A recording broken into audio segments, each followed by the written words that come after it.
પણ આની કિંમત થાય અમૂલ્ય વસ્તુ આ છે શરીર અને રખ્યા થઈ જશે. આ સોનાના નગરાને રૂપાના સાદા દીધેલા છે. તમે જુઓ, સોનું અને ચાંદી આમાં જ ભરેલું છે. આને અકર્મ રૂપી કાંટાળી વાળ્યું હોય તો શું કામની? આને વાળ્યું એવી નથી કરવાની. આને અકર્મ નથી કરવાના. અરે ઘરે ઘોડાનું પગપાળા શું કામ હાલવાનું છે?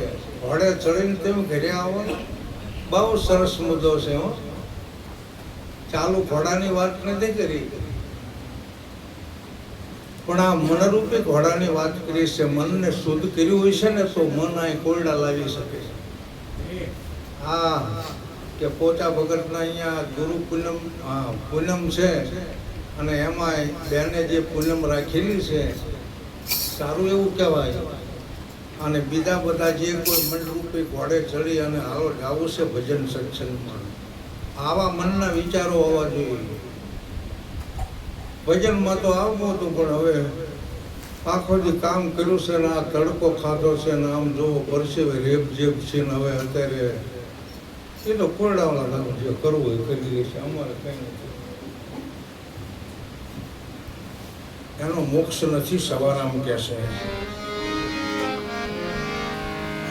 જૂઠું બોલી સમજાવે તો સંતને રે,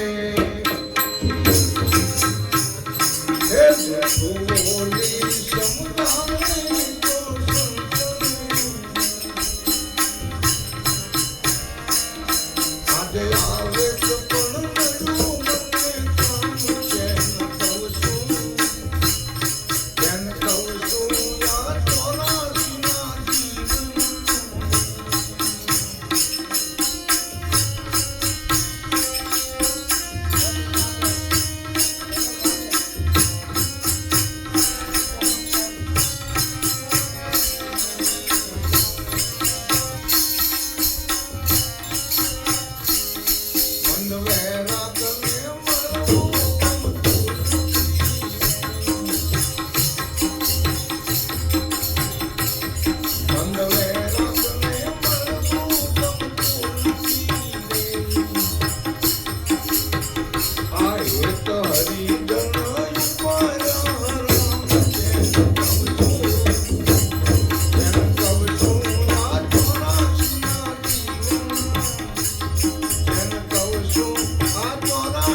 મનના વિચારો હોય ને એ લક્ષવાળે શું થાય.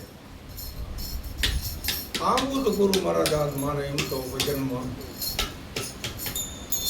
પણ હવે થોડું કામ આવી ગયું મારે જવા જ કરે. કોઈ લખતો નહીં, કાં તો કે મારા શરીરને માથું વધારે દુખે. અમુક ફોન કરવી ને કે એટલે હાલ જવાનું છે ભાઈનો, કે બરોબર આજ માથું દુખે છે. તો માથું દુખશે કાયમ તારે. આ તો આમ જોવો ને ખબર પડે ને કે સંત સમાગમ છે, હરિના ભજન છે, અહીંયા જવામાં આમ જો કઈ તકલીફ ન હોય, જો આવે અને હાજો ન થઈ જાય ને તો પછી શું કામ સત્સંગ ભજનમાં જવું જ પડે. અને સત્સંગમાં આવવાથી, ભજનમાં આવવાથી જો કદાચ આપણને સંસાર જીવનમાં કંઈ ખોટ થાય કોઈ દી ન અવાય. મજા મજા જ છે, આનંદ આનંદ જ છે. બરાબર, એ મોજ કરવાની છે. મારા વાળા મારે અડધી કલાકનો ટાઈમ આપ્યો, થઈ ગયો. 2 ભજન બોલ્યો, થોડોક સત્સંગ કર્યો, વાણીને વિરામ આપું છું. બોલો સદગુરુ.